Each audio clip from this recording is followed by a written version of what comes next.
ত্যাগীদেরকে মূল্যায়ন করতে হবে। ফ্যাসিস্টদের কোন প্রেতাত্মাকে কোন জায়গায় বসাতে পারবেন না।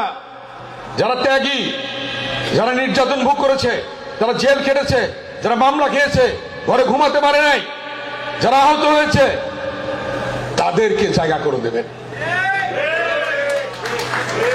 কোন পতিত স্বৈরাচারের দোসররা থাকতে পারবে না। পরিষ্কার বক্তব্য। যদি ডকুমেন্ট সহ দেখাতে পারেন কেউ রাখছে, আমরা সাথে সাথে যে রাখবে তাকে সহ আমরা এই ব্যাপারে সিদ্ধান্ত গ্রহণ করব, এবং সিদ্ধান্ত গ্রহণ করে আমরা আমাদের ভারপ্রাপ্ত চেয়ারম্যানের কাছে পাঠাবো। কথাটা বুঝতে পেরেছেন আপনারা? আমরা সেভাবে কাজ করব। আপনারা কি রাজি না এইভাবে কাজ করতে?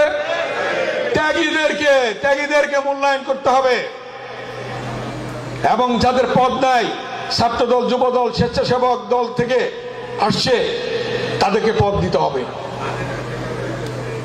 মূল্যায়ন করতে হবে।